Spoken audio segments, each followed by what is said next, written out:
हिमांशु जी चौमा से। हरिवंश महाराज। श्री हरिवंश महाराज जी।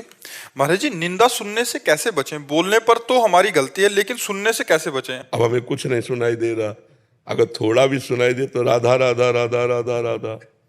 श्रवण मूंद न तो चले पर आई, हमारे शास्त्र आदेश करते हैं, संत शंभु श्री पद अपवादा, कही सुनी तहां असमर ज्यादा, काटी जीभ तासु जो बसाई, और श्रवण मूंद न तो चले पर आए। तो अपने वैष्णव किसी की जवान क्यों काटेंगे? तो अपनी बात है कि जब हरि गुरु या किसी संत समाज की किसी की निंदा होने लगे तो कान में अंगुली डालो जोर से और बस राधा राधा राधा वहां से चल लो। महाराज जी, आजकल हर जगह ऐसा ही होता है, तो हर जगह कान में उंगली भी नहीं डाल जाए ही नहीं, क्यों जाए? क्लास में होते हैं प्रैक्टिकल, ऐसे गंदी बातें करते हैं बच्चे साथ में, तो फिर सुन अपने मन से हटा देते हैं। हम अगर अपने मन से हटा देते, तुम सब बोलते रहो, हमें कोई फर्क नहीं पड़ेगा, हम सुनते हुए भी नहीं सुनेंगे। अगर हम अपने अंतर्मुख हो जाए तो किसी का कोई प्रभाव नहीं पड़ेगा। अभ्यास करो, जैसे अभी कोई गहराई से बात सोचने लगो, हम बात कर रहे हैं, फिर आपको क्या कहा आपने, हमने सुना नहीं, क्यों पास बैठे सुना, बोले मन कहीं और चला गया था। तो अगर मन हम प्रभु में लगाना सीख लें तो फिर सबकी बातें हमारे दिमाग में नहीं आएंगी।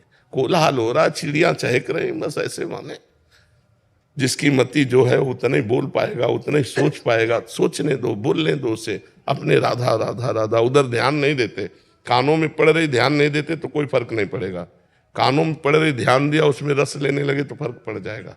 ठीक है महाराज जी, घर पे भी कोई आता है नींद में तो वो ऐसी बात करने लगते तो हम कब उसमें आलीन हो जाते पता ही नहीं लगता महाराज जी।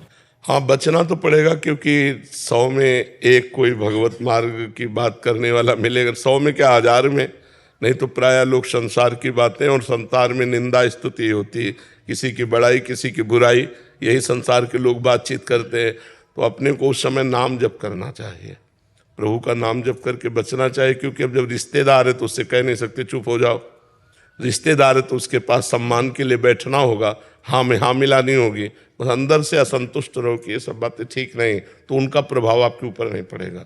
आप रुचि नहीं दे रहे अंदर से, तो भगवान अंदर से जान रहे, वो निर्णय करने वाले भगवान होते हैं, इसलिए उस निंदा का फल आपको नहीं भोगना पड़ेगा। महाराज जी, अंदर का भी कोई सूत्र है जो कटिंग करें? अगर सुनने में आ गया और उसको बार बार हम कैसे कटिंग करें? हम तो इस भाव से करते हैं कि जैसे आप सामने से हमारे गुरु की, हमारे इष्ट की निंदा करें तो हम आपको इष्ट गुरु रूप ही देख लेंगे कि प्रभु आप चाहे जितना करो, हमारी निष्ठा को आप डिगा नहीं सकते आप। क्योंकि गुरु रूप देखो तो अखंड मंडलाकारम व्याप्तमेन चराचरम तत्पदम दर्शतमेन तस्मै श्री गुरुवे नमः, और इष्ट रूप देखो तो श्री राम में सब जग जानी, आप ही हो प्रभु। आप अपने मुख से अपनी निंदा करके हमारी परीक्षा ले रहे हो, तो हम आपकी निष्ठा छोड़ने वाले नहीं। हम आप में दोष दर्शन ही नहीं करेंगे, क्योंकि आप निंदा कर रहे हो, हम आपकी निंदा करने लगे तो हम आप एक ही श्रेणी में खड़े हो गए। हम आपको इष्ट रूप देख करके हम उस बात को ही नष्ट कर देते हैं। महाराज जी, ये सूत्र सही है, क्योंकि कहीं ना कहीं देखने को, सुनने को कहाँ तक रोकते रहे महाराज जी। तो ये सूत्र बहुत अच्छा। मत्ता परतरम नान्यत किंचित अस्ति धनंजय, भगवान कहते मेरे सिवा कोई है ही नहीं। तो महाराज आप कोई भी कपट रूप रख करके आओ, हम तो यही जानते हैं आप ही हो, और आप अपने मुख से अपनी निंदा करके हमारी परीक्षा ले रहे हो तो ले लो, हम आपकी निष्ठा से डिगने वाले नहीं। तो हमें उस पर भी क्रोध नहीं आएगा, क्योंकि इष्ट भाव किया, उस पर भी दोष दर्शन नहीं होगा। नहीं, वो किसी पर दोष दर्शन करके बोल रहा है और हम उस पर दोष दर्शन कर ले तो हमारी बात तो बराबर हो जाएगी ना। महाराज जी, आप बाहर का खाने की मना करते हैं, और जो बाहर ही रहते हैं वो क्या करें? हाँ, कहीं ऐसी भी जगह हैं जहाँ से पवित्र भोजन मिल सकता है।